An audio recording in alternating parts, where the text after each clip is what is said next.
Power Custom Grandmaster double action revolver parts and accessories.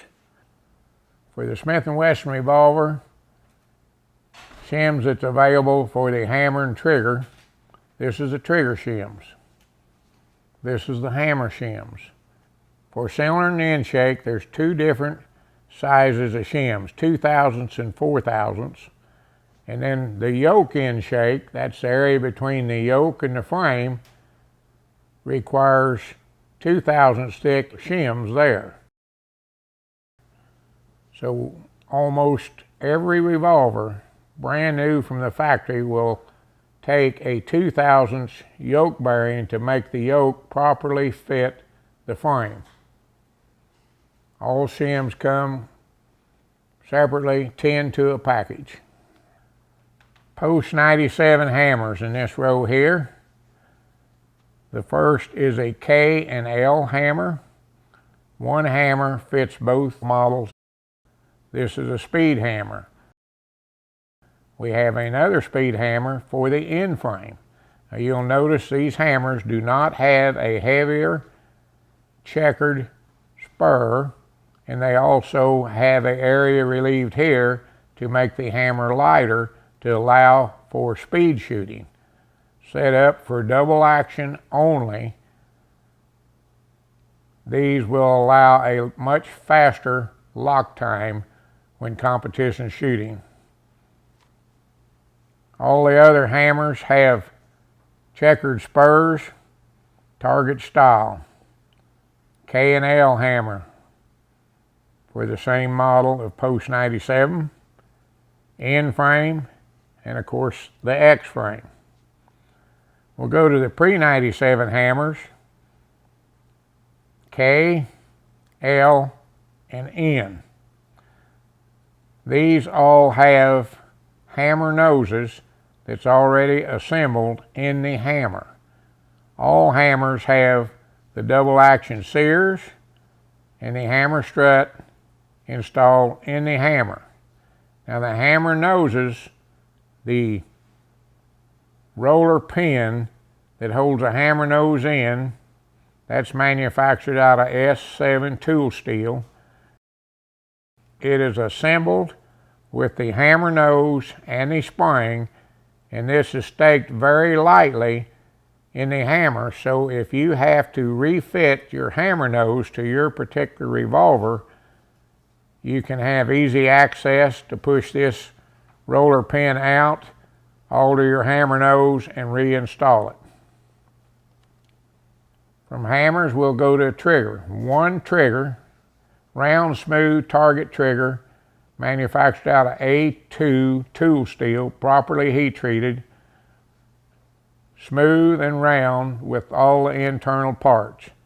This comes in a kit which includes two trigger shims, two over travel pins that can be adjusted for your over travel, so you will have one extra pin in case you have a problem fitting them, and one 12-pound rebound spring. That's what comes in a kit. Also, we can supply, in addition to that, a 15-pound rebound spring. We'll go to the firing pins and hammer noses. The Post 97 revolver, we manufacture a quality firing pin from S7 tool steel supplied with a spring. These are guaranteed not to ever break, and with a slight alteration, most all Post 97 revolvers will accept this firing pin. Hammer nose for the J-frame, it's supplied with the roller pin, and it is not a spring-loaded hammer nose. The other hammer noses, K, L, and N, they are supplied with the S7 steel roller pin and a spring. All hammer noses are manufactured out of S7 tool steel, properly heat treated.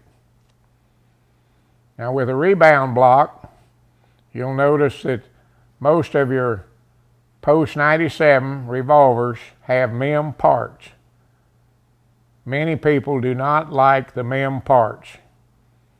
So that's the reason that we manufacture all these hammers in this rebound block and this trigger.